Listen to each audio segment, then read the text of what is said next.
बच्चों को मेरा प्यार भरा नमस्कार। मैं शिवा आप सभी लोगों के आपके अपने YouTube channel math bye Shiva में आपका स्वागत करता हूं। जैसा कि आप सभी लोगों को ज़्यादा दिन से इंतजार था कि ज्योमेट्री की क्लास कब आएगी, तो मैं आज ज्योमेट्री की आपकी स्पेशल क्लास लेकर आपके बीच में आ चुका हूं। आज हम ज्योमेट्री को बिल्कुल जीरो लेवल से, बेसिक लेवल से सीखने वाले हैं। आज की क्लास में हम लोग निम्न बिंदुओं पर फोकस करने वाले हैं, निम्न बिंदुओं के बारे में जानने वाले हैं। आज की क्लास में हम लोग तल या पृष्ठ के बारे में यानी सरफेस के बारे में पढ़ने वाले हैं। तल के प्रकार यानी टाइप्स ऑफ सरफेस के बारे में पढ़ने वाले हैं। प्लेनर फिगर के बारे में पढ़ने वाले हैं। पॉइंट के बारे में पढ़ने वाले हैं। लाइन के बारे में यानी रेखा के बारे में पढ़ेंगे। रेखा कितनी प्रकार की होती हैं, किरण किसे कहते हैं, ज्यामिति फिगर यानी ज्योमेट्रिकल फिगर किसे कहा जाता है। इन सभी बातों को जानने से पहले सबसे पहले हमको जान लेना होगा कि ये ज्योमेट्री किसे कहते हैं, यानी ज्योमेट्री क्या होती है। ज्योमेट्री को हम सभी लोग जानते हैं कि ज्योमेट्री को हिंदी में क्या कहा जाता है। ज्योमेट्री को हिंदी में हम लोग ज्यामिति कहते हैं। ज्यामिति शब्द का अर्थ क्या होता है, उम्मीद करते हैं आपको पता होगा या नहीं पता है, तो चलिए मैं बताता हूं ज्यामिति शब्द का अर्थ क्या होता है। इस क्लास को हम लोग बिल्कुल बेसिक लेवल से, एकदम जीरो लेवल से, आप अगर ज्योमेट्री का बिल्कुल कुछ भी नहीं अगर जानते होंगे तो बस इस क्लास को एक बार, क्लास थोड़ी लंबी भले से रहेगी लेकिन इस क्लास को पूरा देखिएगा, आराम से देखिएगा, ध्यान से। सारी चीजें एक एक करके आपका कॉन्सेप्ट सब कुछ क्लियर होता जाएगा। और मैं ये दावा करता हूं कि आप आज अगर अच्छे से अपनी पढ़ाई को स्टार्ट करते हैं, अगर ज्योमेट्री को मैं जिस हिसाब से पढ़ाऊंगा, जिस तरीके से पढ़ाऊंगा, अगर आप उसको फॉलो करते हैं तो आपको पूरी ज्योमेट्री बहुत ही आसान लगने लगेगी और बहुत ही आसान तरीके से आप सीख पाएंगे। तो चलिए हम लोग शुरुआत करते हैं ज्यामिति की, कि ये ज्यामिति क्या होती है। ज्यामिति यानी ज्योमेट्री किसे कहते हैं हम लोग। तो ज्यामिति दो शब्दों से मिलकर बना हुआ है, हम लोग देख पा रहे होंगे। ज्यामिति दो शब्दों से मिलकर बना हुआ है, ज्या प्लस मिति। ज्या का अर्थ होता है, ज्या का अर्थ होता है पृथ्वी या ब्रह्मांड, और मिति का अर्थ होता है मापन, यानी पृथ्वी लिख दे रहे हैं या सपोज करिए कि ब्रह्मांड से। ज्या शब्द का अर्थ पृथ्वी से लिया जाता है, मिति शब्द का अर्थ होता है मापन। यानी कहने का मतलब यह है कि इस ब्रह्मांड में हम इस अपनी आंखों से जितनी भी वस्तुओं को देख पा रहे होंगे, जितनी भी वस्तुओं को, सपोज करिए कि आपको ये व्हाइट बोर्ड दिखाई दे रहा होगा, तो इस व्हाइट बोर्ड में कुछ लंबाई होगी, कुछ चौड़ाई होगी, ठीक है, कुछ मोटाई होगी। अगर हम अपनी आंखों से किसी ईंट को देख रहे हैं, किसी घर को देख रहे हैं, यानी किसी मकान को देख रहे हैं, किसी पहाड़ को देख रहे हैं, किसी भी ऑब्जेक्ट को देख रहे हैं जो हमारी आंखों से दिखाई दे सकता है, वो क्यों ना पृथ्वी क्यों ना हो, तो उस पर दिखने वाली जितनी भी वस्तुएं हैं, उन सभी वस्तुओं का कुछ न कुछ लंबाई होगा, कुछ न कुछ उन वस्तुओं में चौड़ाई होगी, कुछ न कुछ ऊंचाई होगी या मोटाई होगी, यानी कुछ न कुछ उसमें लेंथ होगा, ब्रीड्थ होगा और हाइट होगी, यानी थिकनेस भी होगा। हर एक ऑब्जेक्ट में कुछ न कुछ, जैसे ये मार्कर मैं आपके सामने लिया हूं, तो इस मार्कर में, ये मार्कर की कुछ लंबाई होगी, कुछ चौड़ाई होगी, कुछ इसमें मोटाई होगी। मोटाई को इंग्लिश में थिकनेस कहा जाता है, लंबाई को इंग्लिश में लेंथ कहा जाता है, चौड़ाई को इंग्लिश में ब्रीड्थ कहा जाता है। यानी इस पृथ्वी पर दिखने वाली जितनी भी वस्तुएं हैं, इस पृथ्वी पर यानी इस ब्रह्मांड में जितनी भी वस्तुओं को हम लोग देख पाते हैं, उन सभी वस्तुओं को हम किस प्रकार से मापते हैं, यानी उसका किस प्रकार से हम मेजरमेंट करते हैं, इस चैप्टर में यानी इस शाखा में पढ़ाया जाता है। ज्योमेट्री हमारे गणित की एक शाखा होती है। गणित की कई शाखाएं होती हैं।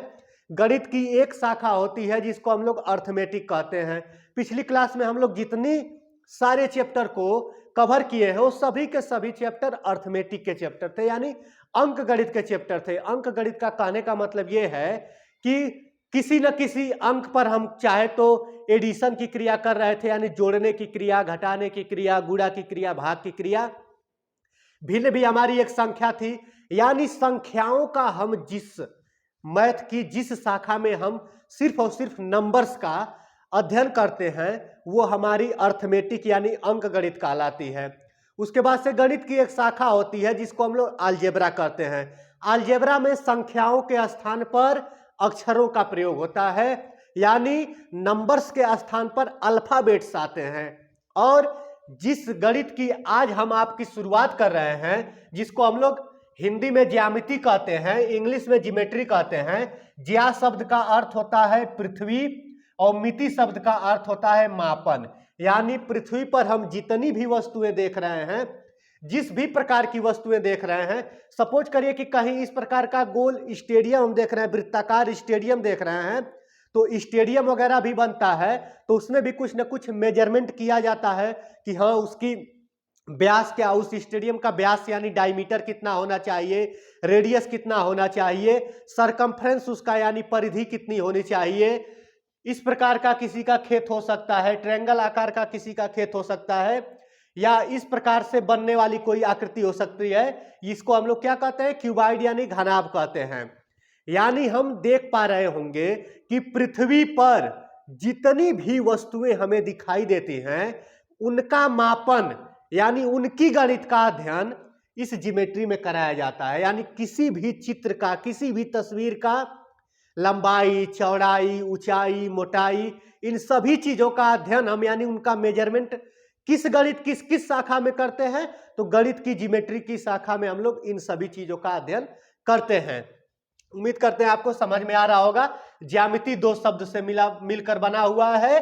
पहला ज्या और प्लस मिति। ज्या शब्द का अर्थ होता है पृथ्वी, मिति शब्द का अर्थ होता है मापन। यानी पृथ्वी पर जितनी भी वस्तुएं हमें विद्यमान है, जितनी भी वस्तुएं दिखाई देती हैं हमारी आंखों से, उन सभी वस्तुओं का मापन यानी मेजरमेंट, मापन का अर्थ उसकी लंबाई मापना, चौड़ाई मापना, ऊंचाई मापना कि उसकी ऊंचाई कितना सेंटीमीटर है, चाहे कितना मीटर है, चाहे कितना किलोमीटर है, उन सभी वस्तुओं का अध्ययन यानी उन सभी चित्रों का अध्ययन हम किस गणित में करते हैं, तो गणित की शाखा ज्योमेट्री यानी ज्यामिति में करते हैं। तो चलिए ज्यामिति की हम लोग शुरुआत करते हैं बिल्कुल जीरो लेवल से। ज्यामिति आप समझ गए होंगे कि ज्यामिति यानी ज्योमेट्री क्या होती है। ज्योमेट्री हमारी एक गणित की शाखा है। ज्योमेट्री दो शब्द से मिलकर बनी हुई है, ज्या प्लस मिति। ज्या शब्द का अर्थ होता है पृथ्वी, मिति शब्द का अर्थ होता है पृथ्वी पर दिखने वाली जितनी भी वस्तुएं हैं, पृथ्वी पर दिखने वाली इस प्रकार की वस्तु जिसको डस्टर कहा जाता है। तो इसमें भी हम देख पा रहे होंगे कि कुछ लंबाई होगी, इस डस्टर की कुछ लंबाई होगी, कुछ चौड़ाई होगी, कुछ ऊंचाई होगी। यानी पृथ्वी पर दिखने वाली जितनी भी वस्तु है, चाहे वो बहुत ही छोटी क्यों ना हो या अपने आप में बहुत ही बड़ा क्यों ना हो, या पूरी पृथ्वी की ही बात क्यों न कर ली जाए, यानी ग्रहों का, ग्रह वगैरह जितने होते हैं उन सब का अगर कुछ न कुछ तस्वीर है, चित्र है, और उस सभी चित्रों और तस्वीरों का अध्ययन हम किस गणित में करते हैं, तो ज्यामिति में करते हैं। यानी ज्यामिति में मुख्य रूप से हम किसी भी फिगर का अध्ययन करते हैं, किसी भी चित्र की लंबाई, चौड़ाई, ऊंचाई, इन सभी चीजों के बारे में हम लोग अध्ययन करते हैं। तो चलिए हम इस क्लास की शुरुआत करते हैं। क्लास हमारी बिल्कुल जीरो लेवल से है और क्लास की शुरुआत करने से पहले मैं ज्योमेट्री के बारे में आपको बता देना चाहता हूं कि ज्योमेट्री का हमारे किसी भी परीक्षा में क्या रोल होता है। यानी जितनी भी प्रतियोगी परीक्षा कराई जाती है, चाहे वो एसएससी की परीक्षा हो या यूपी ट्रिपल एससी की कोई परीक्षा हो या यूपी टेट, सी टेट, यानी कोई भी परीक्षा जहां पर गणित विषय से प्रश्न पूछे जाते हो, या कोई भी कक्षा में पढ़ने वाला बच्चा हो, यानी किसी भी क्लास का बच्चा हो, अगर परीक्षा की बात की जाए तो 60% या 40% या ये अकल है कि 30% ये निश्चित होता है। किसी न किसी एग्जाम में, किसी एग्जाम में ज्योमेट्री का रोल पूरा का पूरा 60 पैसा होता है, यानी 60% होता है। किसी परीक्षा में इसका रोल 40% होता है, किसी परीक्षा में इसका रोल 30% होता है। एसएससी की जितनी भी परीक्षाएं होती हैं उसमें हमारा 60% रोल और सिर्फ गणित में अगर किसी का है तो वो हमारा ज्योमेट्री का है। और ज्योमेट्री के बाद अगर एसएससी की परीक्षा सबसे ज्यादा कहीं से प्रश्न पूछती है तो वो अलजेब्रा यानी बीजगणित से पूछती है। उसके बाद से जो प्रतिशत बचेगा उसमें हमारा अर्थमेटिक यानी अंकगणित आ जाता है। अंकगणित से बहुत कम क्वेश्चन पूछे जाते हैं। हर एक परीक्षा में 60% या 40% या 30%, अगर सबसे ज्यादा क्वेश्चन कहीं से पूछा जाता है तो ज्योमेट्री से पूछा जाता है। तो चलिए हम लोग अपने इस क्लास की शुरुआत करते हैं। सबसे पहले मैं ऊपर लिखा हूं, पहला पॉइंट हम लोग पढ़ने वाले हैं तल। तल या पृष्ठ, तल, इसको तल बोला जाता है या पृष्ठ, या इंग्लिश में कहें तो इसको सरफेस कहा जाता है। इंग्लिश में क्या कहा जाता है? सरफेस। सरफेस क्या होता है, तल किसे कहते हैं, या पृष्ठ क्या होता है? बहुत ही आसान शब्द में आप समझ लीजिए कि इस ब्रह्मांड में या इस पृथ्वी पर, इस ब्रह्मांड में या इस पृथ्वी पर उपस्थित उन सभी वस्तु, जिन वस्तुओं को हम टच करके या स्पर्श करके महसूस कर सकते हैं, यानी सपोज करिए कि ये व्हाइट बोर्ड है, तो व्हाइट बोर्ड के इस हिस्से को हम अपने हाथ से टच करके महसूस कर सकते हैं, तो ये इस व्हाइट बोर्ड का तल यानी सरफेस कहलाएगा। ये मार्कर है, तो मार्कर के इस हिस्से को हम टच करके महसूस कर सकते हैं, तो ये मार्कर का क्या कहलाएगा? तल कहलाएगा। जिसको हम टच कर सकते हैं, ये मार्कर का हमारा क्या है? तल कहलाएगा। यानी किसी भी वस्तु, यानी ये डस्टर हमारे पास है, तो इस डस्टर के इस हिस्से को हम छू के महसूस कर सकते हैं अपने हाथ से, तो ये इस डस्टर का तल कहलाएगा। ये भी तल होगा, ये भी तल होगा। यानी किसी भी वस्तु को, सपोज करिए हमारी बॉडी है, तो बॉडी के ऊपरी हिस्से को जिसको हम लोग टच कर पाते हैं, ये हमारा क्या हो गया? सरफेस एरिया कहलाता है। इसी को हम लोग क्या कहते हैं? सरफेस। यानी किसी भी वस्तु का उस हिस्से को हम लोग सरफेस बोलेंगे, जिसको हम टच करके यानी छू के महसूस कर सकते हैं, उसी को हम लोग तल या पृष्ठ या सरफेस कहते हैं।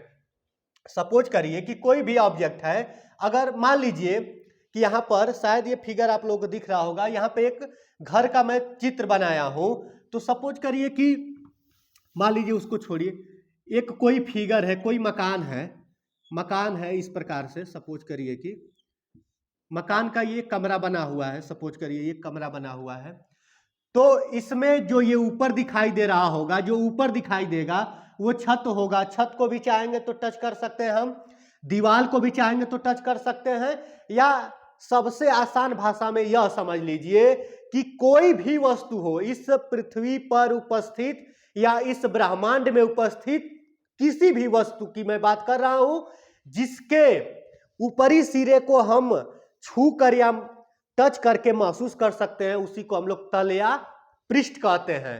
तल या पृष्ठ आपको समझ में आ रहा होगा। तल किसे कहा जाएगा? यानी जिसको हम छू कर महसूस कर ले, उसी को हम लोग तल कहेंगे। तो तल हमारा कई प्रकार का हो सकता है, तल भी हमारा कई प्रकार का हो सकता है।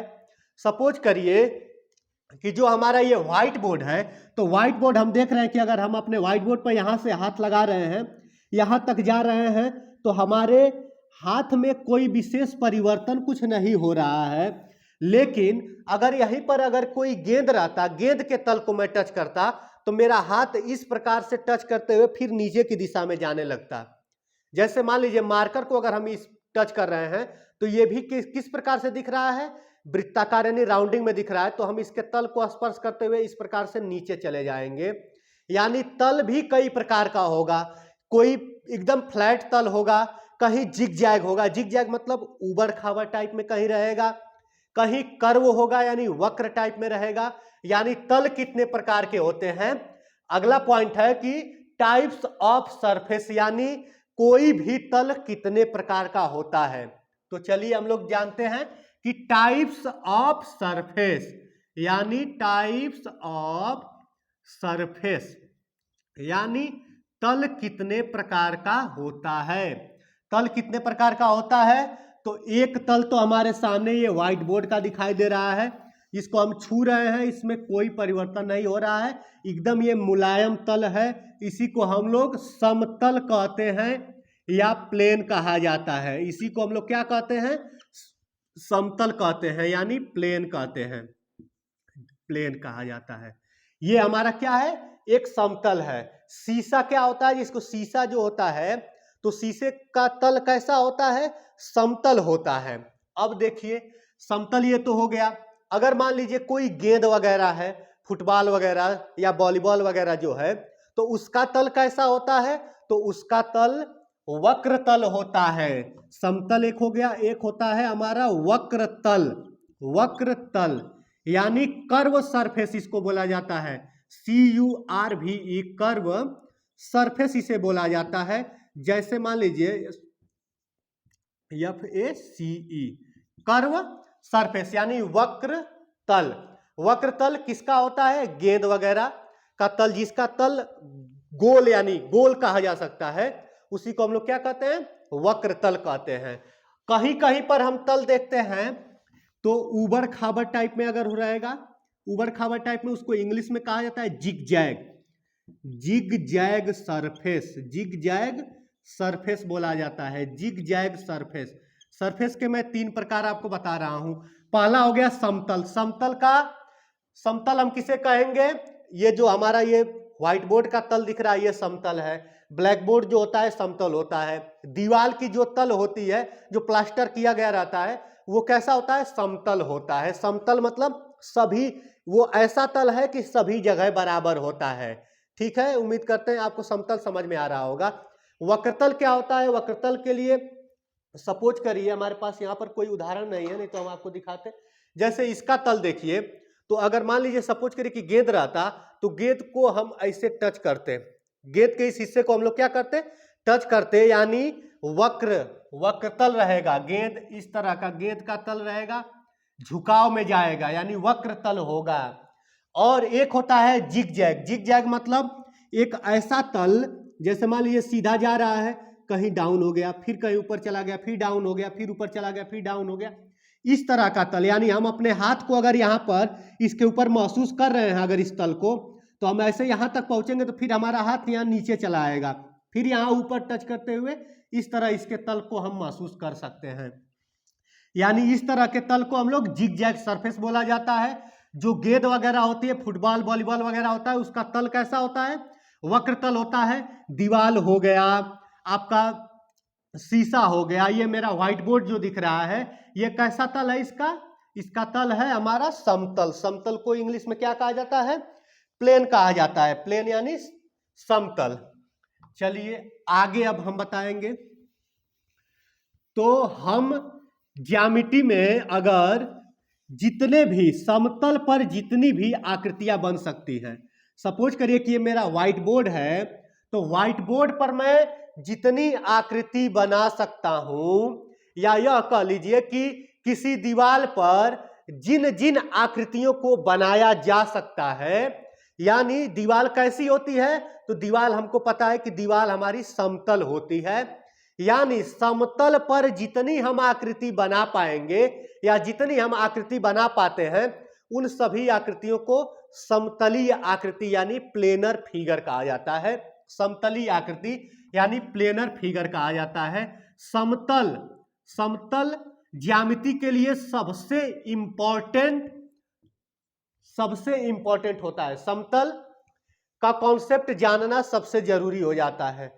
क्यों? क्योंकि जितनी भी आकृतियों के बारे में हम जानते हैं, जैसे मान लीजिए आपका त्रिभुज हो गया, चतुर्भुज हो गया या वृत्त हो गया, ये सब जितनी भी आकृतियां हैं जिसमें 2 डायमेंशन होती है, यानी जिसमें लंबाई और चौड़ाई होती है, यानी आकृतियों के बारे में अभी हम पढ़ेंगे। मान लीजिए कि आकृति के बारे में मैं आपको बता दे रहा हूं।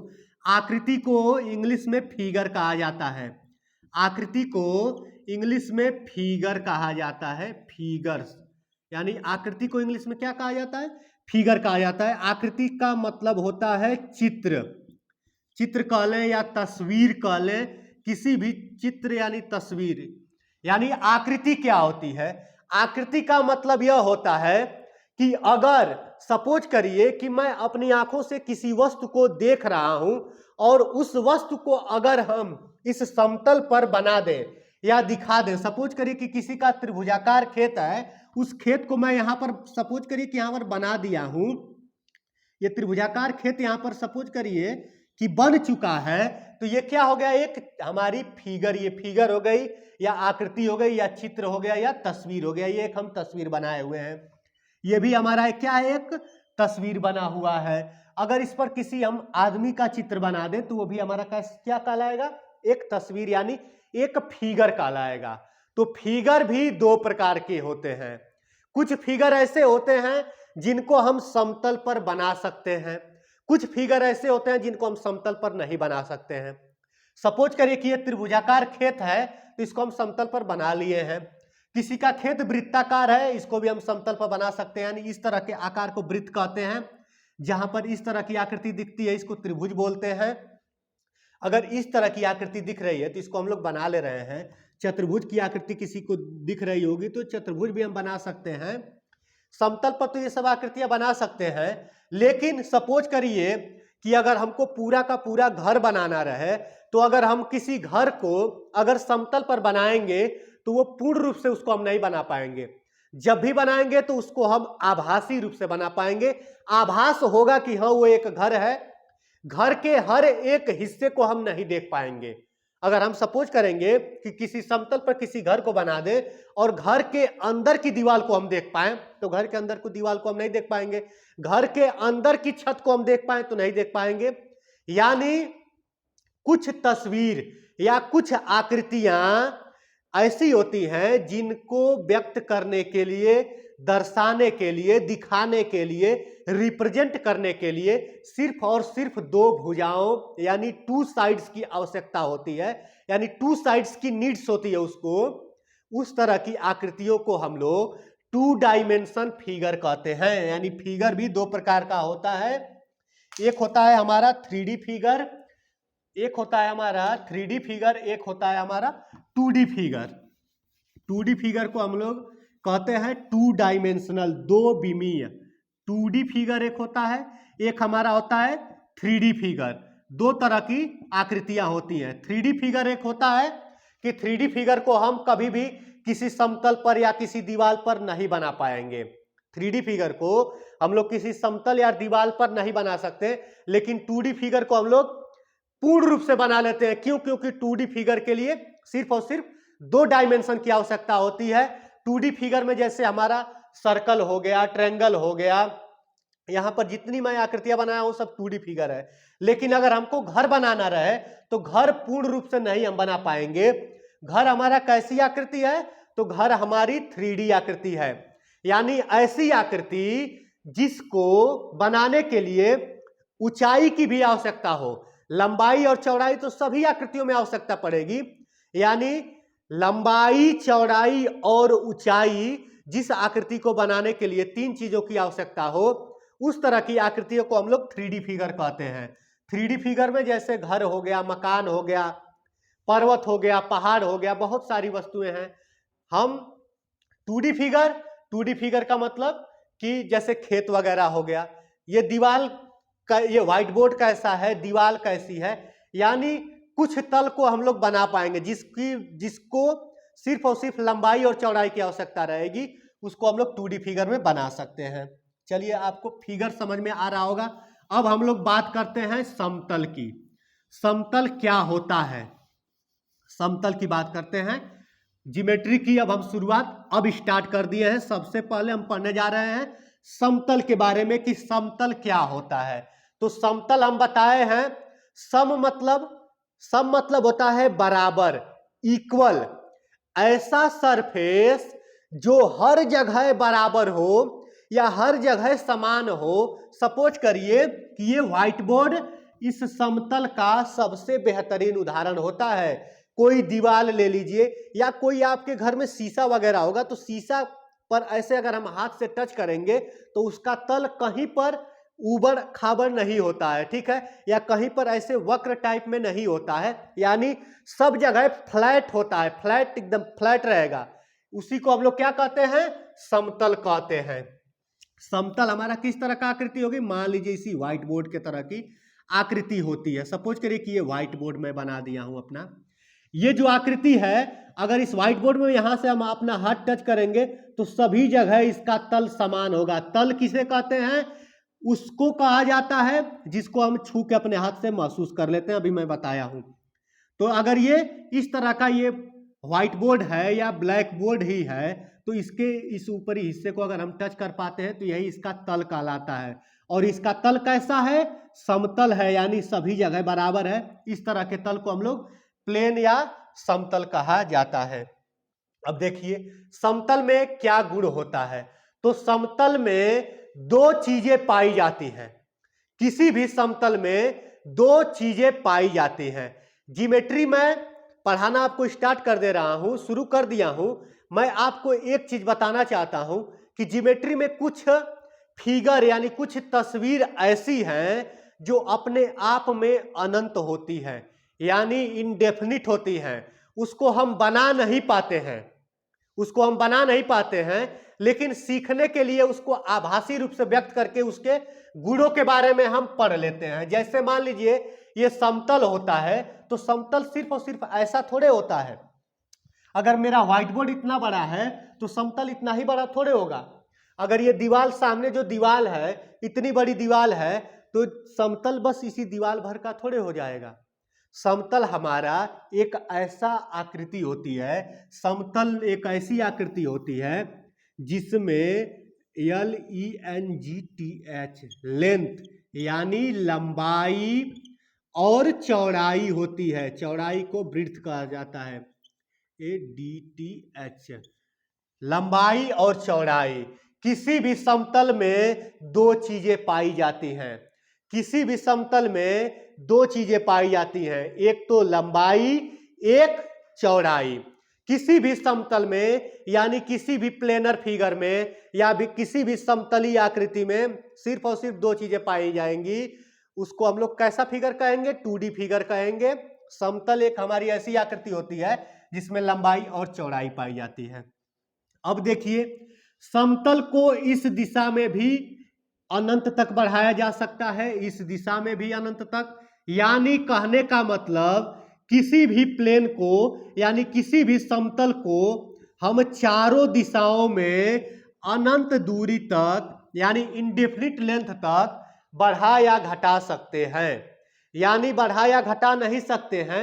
एक शब्द में यह समझ लीजिए कि किसी भी समतल की लंबाई और चौड़ाई निश्चित नहीं होती है, लेकिन सभी समतल में दो चीजें पाई जाती हैं, लंबाई और चौड़ाई। उसमें ऊंचाई नहीं पाई जाती है।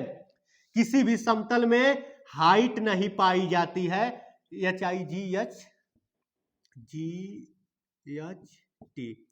किसी भी समतल में हाइट नहीं पाया जाता है। हाइट यानी उसको थिकनेस भी बोल सकते हैं, मोटाई। किसी भी समतल में हम मोटाई यानी ऊंचाई नहीं पाई जाती है। समतल में दो चीजें पाई जाती हैं, लंबाई और चौड़ाई पाया जाता है। लंबाई और चौड़ाई कहने का मतलब क्यों है? क्योंकि मान लीजिए ये डस्टर है, सपोज करिए कि हमारा हाथ का एक ये हथेली का हिस्सा है और इस हम व्हाइट बोर्ड को महसूस कर पा रहे हैं, इसके तल को महसूस कर पा रहे हैं। तो अगर हमसे कोई कहेगा कि लंबाई की दिशा में चलिए तो मैं ये लंबाई की दिशा में चलने लगूंगा। कोई कहेगा चौड़ाई की दिशा में चलिए तो चौड़ाई की दिशा में हम चलने लगेंगे, फिर कहेगा लंबाई की दिशा में। लेकिन अगर कोई कहेगा कि ऊंचाई की दिशा में चलिए तो ऊंचाई की दिशा में अगर मैं जैसे चलूंगा तो इस तल से या इस सरफेस से मेरा कांटेक्ट टूट जाएगा। आप समझ पा रहे होंगे। इसीलिए समतल में सिर्फ और सिर्फ दो चीजें पाई जाती हैं, एक लंबाई, एक चौड़ाई। ठीक है। अब आप सोचेंगे कि जब दोनों इनडेफिनिट है यानी अनंत तक है तो लंबाई और चौड़ाई क्या होता है? लंबाई और चौड़ाई, किसे हम लंबाई कहेंगे किसी भी आकृति में, किसे हम लेंथ कहेंगे और किसे हम ब्रीड्थ कहेंगे, यानी किसे लंबाई कहा जाएगा और किसे चौड़ाई कहा जाता है। किसको हम लोग लंबाई कहते हैं और किसको चौड़ाई कहते हैं। तो सपोज करिए कि किसी का इस आकृति का खेत है, यानी इस चतुर्भुज की आकृति का किसी व्यक्ति का खेत है। अगर आप इस भुजा को मापिए, इस भुजा की माप मान लीजिए 50 सेंटीमीटर है सपोज करिए, और इस भुजा की माप मान लीजिए 30 सेंटीमीटर है। हालांकि देखने में ये बड़ा दिखाई दे रहा है, लेकिन सपोज करिए कि मैं इसको 30 सेंटीमीटर लिख दिया हूं तो हम इसको लंबाई कहेंगे। मेरे कहने का मतलब किसी भी आकृति में लंबाई का माप या लंबाई की मेजरमेंट हमेशा बड़ी होती है। अगर इसकी माप बड़ी होगी तो ये लंबाई हो जाएगा, अगर इसकी माप बड़ी होगी तो ये लंबाई हो जाएगा। जो दूसरा बचेगा वो अपने आप चौड़ाई उसी को कहा जाएगा। अगर ये लंबाई हो जाएगा तो ये हमारा चौड़ाई हो जाएगा। अगर मान लीजिए कि ये अगर लंबाई का काम कर दे, लंबाई कब इसे समझेंगे, जब इसकी माप ज्यादा हो जाएगी, इसकी माप कब हो जाएगी, तो ये लंबाई हो जाएगा, यानी लंबाई की माप हमेशा बड़ी होती है, लेंथ हमेशा बड़ा होता है, किससे, ब्रिड्थ से। किसी भी आकृति में हमेशा लंबाई अपने चौड़ाई से बड़ी होती है, ठीक है। उम्मीद करते हैं समतल भी आपको समझ में आ गया होगा। समतल एक ऐसा तल होता है जिसमें इनडेफिनिट लेंथ होती है, यानी अगर हम इस डस्टर को मिटाते हुए चलेंगे तो सपोज करिए कि एक ऐसा व्हाइट बोर्ड जो कभी लंबाई के दिशा में हम चलते चले जाएं लेकिन कभी समाप्त ना हो, चौड़ाई के दिशा में हम मिटाते हुए चले जाएं लेकिन कभी ये जीवन में कभी समाप्त ना हो, इसी तरह का आकृति किसका होता है, समतल का होता है। इसी तरह का आकृति किसका होता है, प्लेन का, यानी समतल को इंग्लिश में प्लेन कहा जाता है। यानी हम समतल को समझ गए। समतलीय आकृति क्या कहलाती है, प्लेनर फिगर किसे कहते हैं। समतल तो हम लोग समझ चुके हैं, अब समतलीय आकृति किसे कहा जाता है, समतलीय आकृति, समतलीय आकृति, समतलीय आकृति, समतलीय आकृति को इंग्लिश में प्लेनर फिगर कहा जाता है। ऐसा फिगर जिसको हम प्लेन पर बना पाते हैं उसी को हम लोग प्लेनर फिगर कहते हैं, यानी समतलीय आकृति कहते हैं। समतलीय आकृति क्या होता है, सपोज करिए कि मैं बताया हूं कि इसी हमारे व्हाइट बोर्ड के तरह समतल दिखाई देता है, जो ये मेरा व्हाइट बोर्ड है इसी की आकृति का समतल होता है। लेकिन इस व्हाइट बोर्ड में तो सपोज करिए कि इसकी लंबाई कुछ निश्चित होगी, कुछ चौड़ाई निश्चित होगी, लेकिन समतल क्या होता है, समतल में न लंबाई निश्चित होती है न ही चौड़ाई निश्चित होती है, लेकिन होती है दोनों। समतल में लंबाई और चौड़ाई दोनों होता है, लेकिन दोनों इनडेफिनिट होता है, अनिश्चित होता है, ठीक है। तो ये व्हाइट बोर्ड कैसा समतल है, तो ये व्हाइट बोर्ड एक सेगमेंट है, एक टुकड़ा है। ये दीवाल जो हमारे घर की दीवालें होती हैं वो भी एक समतल है, लेकिन एक बड़े से समतल का एक टुकड़ा है, समझ लीजिए। एक बड़े से समतल का क्या है, ये टुकड़ा है, एक हिस्सा है। ये कोई बड़ा सा समतल में से सपोज करिए कि इतना बड़ा मैं काट लिया हूं जितना मेरी आवश्यकता है, मुझे इतने बड़े व्हाइट बोर्ड की आवश्यकता है तो मैं उस समतल में से इतना व्हाइट बोर्ड अपना निकाल लिया हूं, ये भी हमारा समतल ही है। लेकिन इस समतल में हम देख पा रहे होंगे कि लंबाई भी निश्चित दिखाई दे रही है और चौड़ाई भी निश्चित दिखाई दे रही है। तो लंबाई और चौड़ाई समतल की कब निश्चित होती है, जब किसी समतल के किसी टुकड़े की बात होती है, किसी भी समतल के किसी भी टुकड़े की बात। मान लीजिए किसी समतल हम बताए हैं कि इसी व्हाइट बोर्ड की तरह समतल होता है, तो सपोज करिए कि समतल में से हम इस तरह की आकृति को काट ले रहे हैं, इस तरह की आकृति को काट के हम निकाल लेंगे, तो ये तो अब घटेगी या बढ़ेगी तो नहीं। इस तरह की मैं आकृति अगर काट के निकाल लिया हूं तो ये तो आकृति न घटेगी और न ही बढ़ेगी। अगर मान लीजिए इस तरह की आकृति मैं काट के इसमें से न निकाल के सपोज करिए कि मैं इस तरह का आकृति निकाल लेता हूं, इस तरह की आकृति मैं काट के इसमें से निकाल लेता हूं, जैसा व्हाइट बोर्ड है, तो कुछ न कुछ लंबाई में निकल आएगा और कुछ न कुछ चौड़ाई में हमारा निकल आएगा, ठीक है। यानी समतल पर जितनी भी आकृति हम बना पाते हैं वो आकृतियां समतल की एक टुकड़ा होती है। यानी हम जो आयत यानी आयत बनाते हैं, वर्ग बनाते हैं, वृत्त बनाते हैं, यानी जितनी भी आकृतियां बनाते हैं, पंचभुज बनाते हैं, षष्ठभुज बनाते हैं, पेंटागन, हेक्सागन, ऑक्टागन, जितनी भी आकृतियां बनाते हैं, ऑक्टागन फिगर बनाते हैं, हेक्सागन फिगर बनाते हैं, वो सभी आकृतियां हमारी कैसी आकृति हैं, एक समतलीय आकृति होती हैं, यानी एक समतल पर बनने वाली आकृतियां होती हैं। उम्मीद करते हैं आपको समझ में आ गया होगा। अब चलिए, अब हम समतल के बारे में बहुत डिटेल में पढ़ चुके हैं। सारी चीजों को मैं उस प्रकार से सारी चीजों को बिल्कुल बेसिक लेवल से मेरा प्रयास रहेगा कि सारी चीजों का कोई भी पॉइंट मैं छोड़ू नहीं, सारी की सारी चीजें आपको बता दूं। चलिए ठीक है, अब हम लोग चौथा नंबर जो दिया हुआ है बिंदु, अब आ गई। अब तक तो हम प्लेन के बारे में यानी समतल के बारे में पढ़े हैं, समतल के बारे में जाने हैं, यानी तल के बारे में जाने हैं और समतल के बारे में जाने हैं। अब शुरुआत हो गई आकृतियों की। अब किसकी शुरुआत हो गई, आकृतियों की शुरुआत हो गई। अब हम आकृतियों का मेजरमेंट करना शुरू करने जा रहे हैं, आकृतियों के बारे में पढ़ने जा रहे हैं। और सबसे पहली आकृति हमारी है बिंदु। सबसे पहली आकृति हमारा क्या है? बिंदु है। बिंदु को इंग्लिश में क्या कहा जाता है? पॉइंट कहा जाता है। बिंदु को इंग्लिश में पॉइंट कहते हैं। सपोज करिए अगर आपका घर है या मकान है, अगर मान लीजिए यहां पर घर बनाए हुए हैं या एक मकान की आकृति मैं बनाया हूं, इस तरह से समझ लीजिए कि किसी भी मकान को बनने के लिए बालू के छोटे छोटे कण उसमें लगे हुए हैं, ईंट लगी हुई है, छोटी छोटी चीजों से मिलकर तो पूरा मकान बना हुआ है। तो जो उसकी जो छोटे छोटे कण, बालू के जो छोटे छोटे कण हैं, वो भी तो हमारे दीवार में स्थित होंगे, वो भी तो हमारे दीवार में स्थित होंगे।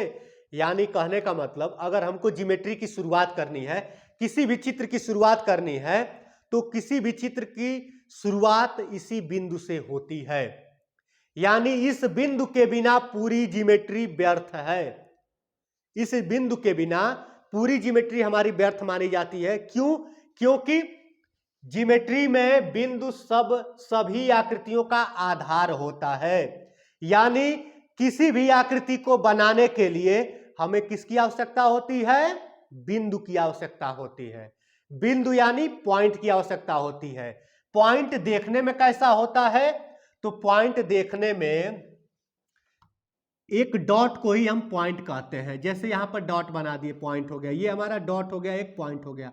इसी डॉट को ही हम लोग पॉइंट कहते हैं। यहां पर डॉट मैं लगा दिया हूं, यही डॉट ही हमारा क्या है? पॉइंट होता है।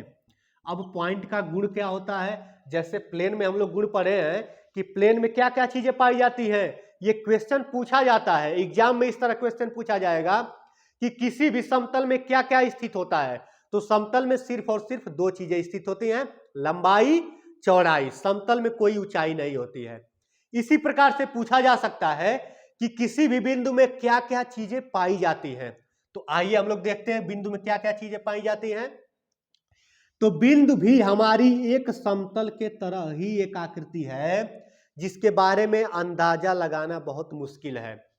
फिर भी आमतौर पर एक परिभाषा बना दी जाती है। ठीक है, एक परिभाषा क्या बना दी जाती है कि पॉइंट को तो पहले बोला जाता है कि it is a mark of position. It is a mark of position. It is a mark of position. यानी किसी भी पोजीशन या किसी भी स्थिति को अगर दर्शाना है, सपोज करिए आपको रेस कराना है, अगर मान लीजिए कुछ लोगों का आपको रेस कराना है, रेस की शुरुआत यहां से करना है हमको, रेस हमारा समाप्त यहां पर होगा। ठीक है, तो जहां से शुरुआत करना है, उस शुरुआत का जो पोजीशन है, जो स्थिति है, अगर कोई व्यक्ति यहां खड़ा रहेगा, अगर यहां से दौड़ेगा, तो आप कहेंगे कि उसके साथ नाइंसाफी हो रही है। क्यों? क्योंकि एक व्यक्ति जो आगे खड़ा है, हो सकता है कि ये सबसे पहले पहुंच जाए और जीत जाए इस रेस को। सभी व्यक्ति को इसी बिंदु पर खड़ा होना चाहिए।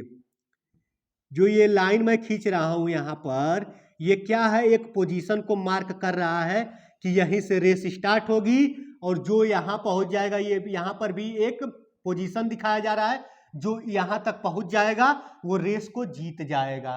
तो इसमें बिंदु की बात कहां से आ गई? तो इसमें बिंदु की बात ये आ गई कि ये व्यक्ति जहां पर खड़ा है, वही उस जिस पोजीशन पर खड़ा है, यानी अभी इसके अंदर कोई वेग नहीं आया है, कोई स्पीड शुरुआत नहीं हुई है, हम यहाँ पर खड़े हैं, हम रेस लगाने के लिए खड़े हैं, तो सबसे पहला पोजीशन तो हमारा यही माना जाएगा। अगर कोई मेजरमेंट करेगा कि मैं यहाँ से कितना दौड़ा हूं, तो अगर उसको फीते की आवश्यकता रहेगी, अगर फीते से माप करेगा तो यहीं से लगाएगा जहां पर मैं इस समय खड़ा हूं, न कि यहां से मेरे पीछे से। मैं जहां पर खड़ा हूं, अगर सपोज करिए कि अगर ये मार्कर, सपोज करिए कि यहां इस स्थिति में था, इस स्थिति से मार्कर यहां तक आया हुआ है, तो जो पहले स्थिति थी, जहां पर पहले स्थिति थी, वो भी एक पॉइंट था और एक दूसरे पॉइंट तक ये पहुंच चुका है। पॉइंट के बारे में, यानी पॉइंट किसको दिखाता है? पॉइंट एक पोजीशन को दिखाता है। पॉइंट किसको दिखाता है? पॉइंट हमारा पोजीशन को दिखाता है। It is a mark of position. ठीक है, अब बिंदु में क्या क्या चीजें पाई जाती हैं? बिंदु एक क्या कैसी आकृति होती है? तो देखिए, ज्योमेट्री में जितनी भी आकृतियां ज्यामिति में जितनी भी आकृतियां हम लोग पढ़ेंगे सभी आकृतियों को ज्योमेट्रिकल फिगर कहा जाता है, या ज्योमेट्री में बनने वाली जितनी भी फिगर है उसको ज्योमेट्रिकल फिगर बोला जाता है। तो बिंदु कैसा है हमारा? ज्योमेट्रिकल एक फिगर है, ठीक है। और कैसा फिगर है? तो it is a planar figure, ये एक समतलीय आकृति होती है, ये एक समतल में बनने वाली आकृति होती है। सपोज कर लीजिए कि ये समतल का एक टुकड़ा है, ये हमारा एक बिंदु हो गया। बिंदु को जब भी हम दिखाते हैं तो किसी भी बिंदु को अगर हमको दिखाना है तो हमेशा अंग्रेजी के कैपिटल लेटर से लिखते हैं। अगर यहाँ पर कोई बिंदु है तो इसको कैपिटल पी से, यानी किसी भी बिंदु को अगर हमको ज्योमेट्री में लिखना है तो हम कैपिटल लेटर से लिखते हैं, यानी अल्फाबेट में कैपिटल लेटर का प्रयोग करते हैं किसी भी बिंदु को लिखने के लिए। उम्मीद करते हैं आपको यह समझ में आ रहा होगा। बिंदु को कैसे हम लिखते हैं? कैपिटल लेटर से लिखते हैं। अब बिंदु में क्या क्या गुण होता है? समतल में तो हम गुण जान चुके हैं कि समतल में लंबाई और चौड़ाई होती है, और ऊंचाई या मोटाई उसमें नहीं पाया जाता, यानी लेंथ और ब्रीड्थ होता है, नो थिकनेस नो हाइट। किसमें? समतल में, प्लेन में। अब बिंदु में क्या क्या चीजें पाई जाती हैं? तो बिंदु एक ऐसी आकृति होती है, सपोज करिए कि मान लीजिए कोई इस प्रकार की आकृति है, फिर इससे छोटी आकृति है, फिर इससे भी छोटी आकृति है, इससे भी छोटी आकृति है, इससे भी छोटी, छोटी, ऐसे होते होते एक डॉट की आकृति बन जाती है। सपोज करिए कि एक डॉट की आकृति बन जाती है। यहां से और यहां तक की आकृति को हम लोग रेडियस बोलते हैं। यहां सेंटर होता है, सेंटर से इस परिधि को मिलाने वाले को रेडियस बोलते हैं। सेंटर होता है, सेंटर से इसको मिलाने वाले को रेडियस बोला जाता है। ये हमारा रेडियस होता है, ये हमारा रेडियस होता है। यानी मान लीजिए कि यहाँ पर रेडियस का मान 10 है, इसमें 8 है, इसमें 7 है, इसमें 6 है, इसमें 5 है, इसमें मान लीजिए जब 0 हो जाएगा, यानी किसी भी सर्कल की रेडियस जब 0 हो जाती है तो वो पॉइंट बन जाता है। किसी भी सर्कल की यानी वृत्त की रेडियस 0 हो जाती है तो वो क्या बन जाता है? हमारा एक पॉइंट बन जाता है। और पॉइंट होता क्या है? तो पॉइंट एक पोजीशन को दिखाता है। लेकिन ज्योमेट्री का एक आधार होता है, किसी भी चित्र का एक आधार होता है। आगे समझेंगे कि कैसे वो आधार माना जाता है, ठीक है। हम समझ में आ गया होगा कि जब त्रिज्या घटते घटते इतना घट जाए कि त्रिज्या का मान 0 हो जाए तो वो क्या हो जाएगा? पॉइंट हो जाएगा, वही बिंदु हो जाता है, ठीक है। बिंदु हो जाता है। बिंदु में पाया क्या क्या चीजें पाई जाती हैं? तो बिंदु क्या होता है? It is a planar figure which have no length no breadth and no thickness. जो हमारा पॉइंट होता है, it is a mark of position, यानी ये किसी भी पोजीशन या किसी भी स्थिति को दिखाता है। It is a planar figure, ये कैसा फिगर होता है हमारा? कैसा चित्र होता है? तो ये एक समतलीय आकृति होती है। विच मतलब जो क्या क्या नहीं रखती है? No length, LENGTH, no length no breadth. No length का मतलब लंबाई नहीं पाई जाती है। No breadth, BREADTH, no breadth and no thickness. Thickness को इंग्लिश में थिकनेस यानी जो, जैसे किताब हो गई तो किताब में मोटाई पाई जाती है। जैसे अब ये मार्कर हो गया तो मार्कर में इसको ऊंचाई ना बोल के मोटाई बोला जाता है। और कमरे में अगर कमरे के फर्श से और छत को हम लोग अगर नापेंगे तो उसको हम लोग ऊंचाई बोलते हैं। यानी जब मोटाई बहुत ज्यादा हो जाती है तो उसको हम लोग ऊंचाई बोलने लगते हैं, ठीक है। यानी थिकनेस, यानी थिकनेस लिखे इसको, या हाइट लिखे, नो हाइट। यानी पॉइंट हमारा कैसा फिगर होता है? तो पॉइंट हमारा एक ऐसा फिगर होता है जिसकी न कोई लंबाई निश्चित होती है, न कोई चौड़ाई होती है। उसमें न लंबाई पाई जाती है, न चौड़ाई पाई जाती है, न ही मोटाई या ऊंचाई पाई जाती है। पॉइंट एक हमारा ऐसा चित्र है जिसमें न लंबाई पाई जाती है, न चौड़ाई पाई जाती है, न ऊंचाई पाई जाती है और न ही मोटाई पाई जाती है। बिंदु बनता किस पर है? तो बिंदु हमारा बनता है प्लेन पर, किसी भी समतल पर हमारे बिंदु को बनाया जाता है। अब बात आ गई रेखा की। अब हम लोग पढ़ने वाले हैं रेखा किसे कहते हैं, यानी लाइन क्या होता है। रेखा के बारे में हम लोग पढ़ने जा रहे हैं। रेखा यानी लाइन किसे कहा जाता है, LINE। रेखा क्या होता है? तो रेखा कई बिंदुओं के समूह से बनता है, यानी कई पॉइंट, यानी ग्रुप ऑफ पॉइंट्स, यानी कई पॉइंट को मैं मिला के क्या बना सकता हूं, एक रेखा बना सकता हूं। रेखा एक हमारी ऐसी आकृति होती है जिसको हम दोनों दिशाओं में अनंत दूरी तक बढ़ा सकते हैं। रेखा इस तरह दिखाई देती है, इस दिशा में भी अनंत दूरी तक जा सकती है और इस दिशा में भी अनंत दूरी तक जा सकती है, या फैली हुई होती है, फैला सकते हैं। फैलाने को इंग्लिश में कहा जाता है एक्सटेंड करना, एक्सटेंडेड, ठीक है, एक्सटेंड कर सकते हैं, इसको फैला सकते हैं। कहां तक? इधर भी अनंत तक और इधर भी अनंत तक। और ये रेखा बनती कैसी है? तो ग्रुप ऑफ पॉइंट्स, सपोज कर ली कि इसमें बहुत ढेर सारे पॉइंट्स से, बहुत ढेर सारे छोटे छोटे पॉइंट से मिलकर इस रेखा का निर्माण हुआ है। सपोज करिए कि जितना मैं छोटा करता चला जा रहा हूं, इसमें असंख्य बिंदु से मिलकर रेखा का निर्माण होता है। किसी भी रेखा का निर्माण असंख्य बिंदु से, ठीक है, यानी जिसको हम लोग गिन नहीं पाएंगे, उतने बिंदुओं को मिलाकर क्या बनता है, रेखा बनता है, लाइन बनती है। अब रेखा का भी कुछ ना कुछ गुण होगा। समतल का क्या गुण था कि समतल में लंबाई थी, चौड़ाई थी, लेकिन कोई ऊंचाई या मोटाई नहीं था। बिंदु में क्या था, न लंबाई ही थी, न चौड़ाई और न मोटाई। लेकिन रेखा में क्या होता है, रेखा में सिर्फ और सिर्फ लंबाई पाई जाती है, रेखा में कोई चौड़ाई और कोई ऊंचाई नहीं पाई जाती है। रेखा हमारी एक ऐसी आकृति होती है, कैसी आकृति होती है, तो रेखा हमारी एक समतल पर बनने वाली आकृति होती है। यानी लाइन कैसा फिगर होता है, तो लाइन भी हमारा प्लेनर फिगर, प्लेनर मतलब समतल पर, समतल का मतलब समतल पर बनने वाली आकृति होती है। देखने में कैसा होता है, तो देखिए मैं ये रेखा बना दिया हूं, इसको मैं दोनों दिशाओं में अनंत तक, इनफाइनाइट तक एक्सटेंड कर सकता हूं, फैला सकता हूं। यानी समझ लीजिए कि एक ऐसा रस्सी का गट्ठर जिसको आप फैलाते जाइए, लेकिन वो कभी समाप्त ना हो, उसी को हम लोग लाइन यानी रेखा कहते हैं।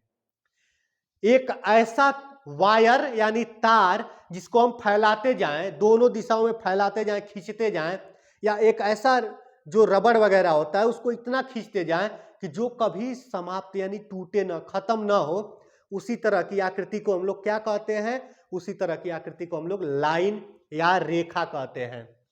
रेखा की आकृति मैं यहां पर बनाया हूं। रेखा में क्या चीजें पाई जाती हैं, तो रेखा में लेंथ पाया जाता है, रेखा में लेंथ पाया जाता है, न ब्रीड्थ पाई जाती है और न हाइट पाई जाती है।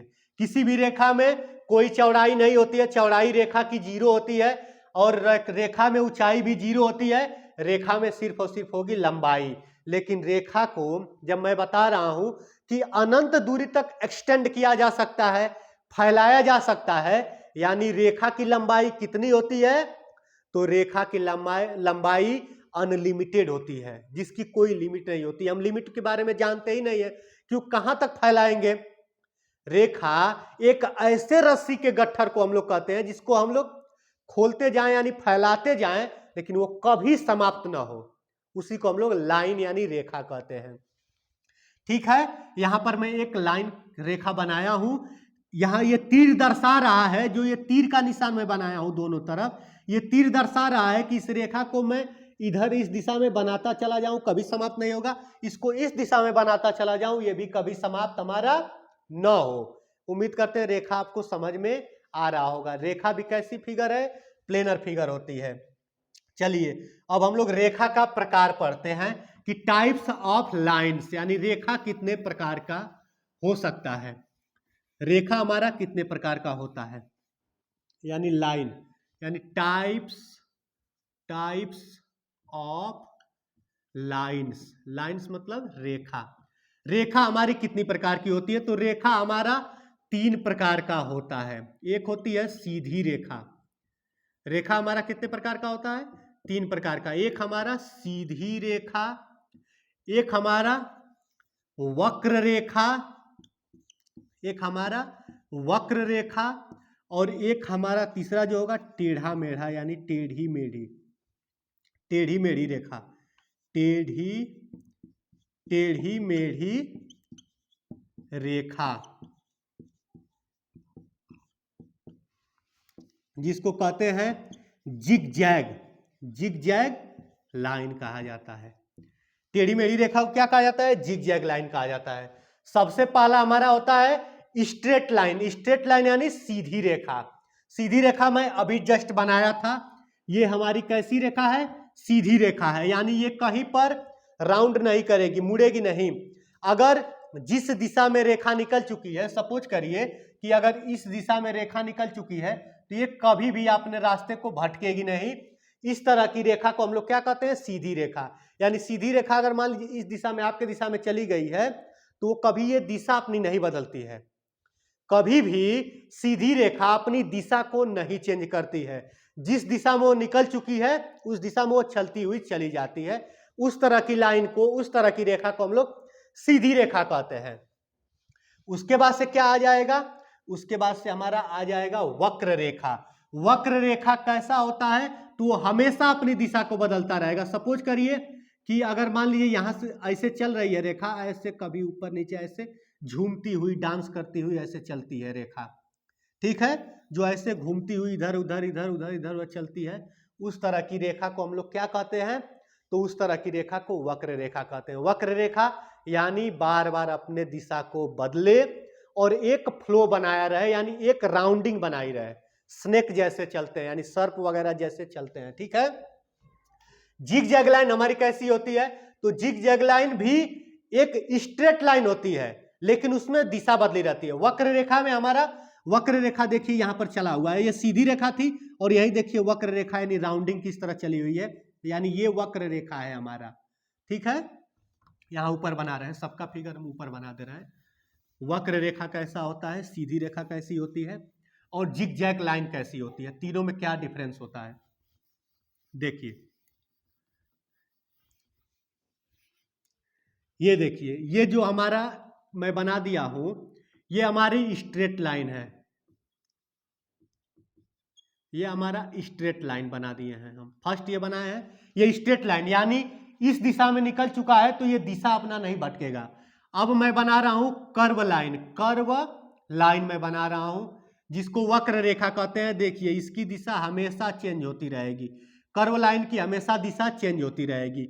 अब मैं बना दे रहा हूं जिगजैग लाइन, जिगजैग लाइन जिसे कहा जाता है जिगजैग लाइन यानी टेढ़ी मेढ़ी रेखा। जिगजैग लाइन क्या होती है? ये देखिए इस तरह की रेखा, इसमें रेखाओं में स्ट्रेट लाइन होगा, इसके तरफ फ्लो राउंडिंग नहीं दिख रहा है इसमें, लेकिन स्ट्रेट लाइन है, लेकिन ये भी दिशा को अपना हमेशा बार बार दिशा भटक रही है तो स्ट्रेट लाइन के फॉर्म में, लेकिन देख पा रहे होंगे कि इसकी दिशा हमेशा बदलती जा रही है, ठीक है।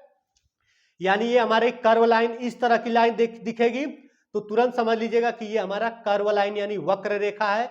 ये टेढ़ी मेढ़ी रेखा यानी जिगजैग लाइन है और ये हमारा स्ट्रेट लाइन यानी सीधी रेखा है। रेखा में क्या नहीं पाया जाता है? चौड़ाई नहीं पाया जाता है, कोई ऊंचाई नहीं पाया जाता है। रेखा में पाया क्या जाता है? रेखा में कुछ न कुछ लंबाई हमारी पाई जाती है। अब हम अंतिम फिगर के बारे में पढ़ने वाले हैं, जो अंतिम दिया हुआ है, किरण के बारे में पढ़ने वाले हैं, यानी रे के बारे में पढ़ने वाले हैं कि रे यानी किरण किसे हम कहेंगे। किरण हमारा कैसी आकृति होगी? रेखा आपको समझ में आ गया होगा कि रेखा हमारी कैसी आकृति है, जो निश्चित आकृति नहीं है, मतलब अनिश्चित है। ये रेखा की आकृति मैं बना दिया हूं, यानी रेखा एक ऐसी आकृति होती है जिसकी हमको यह नहीं पता रहता है कि वो रेखा शुरुआत कहां से हुई है और उस रेखा का अंत कहां पर हुआ है। यानी हमको ये नहीं पता रहता है कि वो रेखा शुरू कहां से हुई है और उस रेखा का अंत कहां पर होगा, ये हमको नहीं पता रहता है, ठीक है। यानी रेखा में अनलिमिटेड क्या होती है? अनलिमिटेड लेंथ होती है, अनलिमिटेड LENGTH, अनलिमिटेड लेंथ पाई जाती है इसमें, यानी अनिश्चित लंबाई अनलिमिटेड होती है, ठीक है।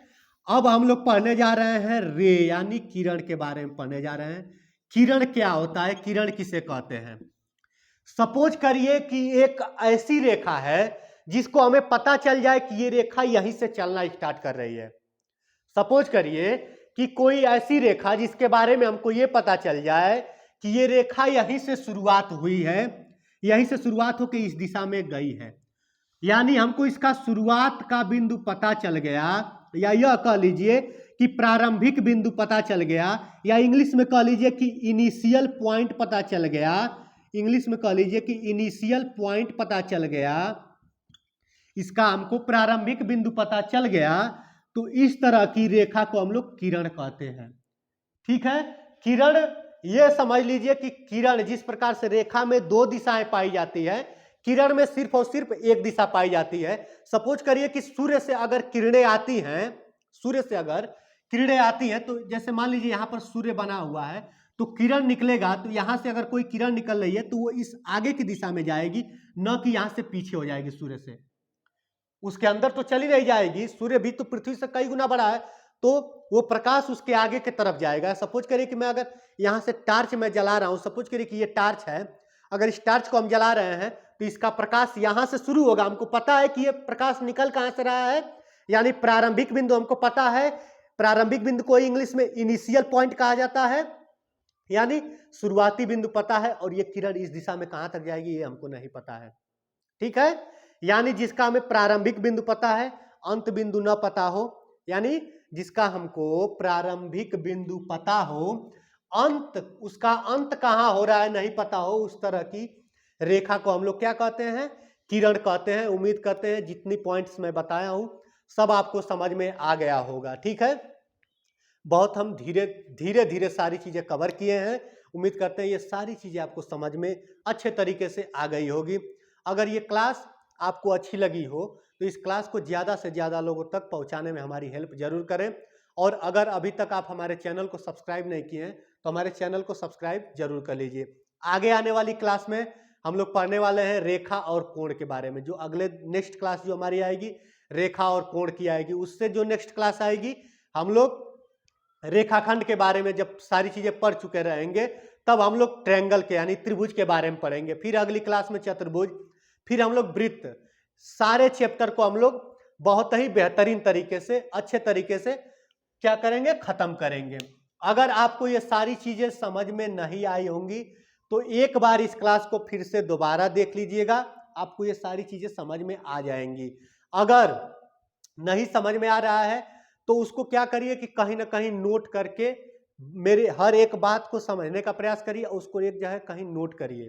ठीक है, कहीं लिखेंगे तो आपको सारी चीजें धीरे धीरे समझ में आने लगेंगी। ठीक है, आज की पूरी क्लास हमारी परिचय की क्लास थी, इंट्रोडक्शन का क्लास था कि ज्योमेट्री क्या होती है, समतल क्या होता है, रेखा क्या होती है यानी लाइन किसे कहते हैं, रेखा कितने प्रकार की हो सकती है, प्लेन यानी तल, प्लेन यानी समतल होता है, सरफेस कितने प्रकार के हो सकते हैं।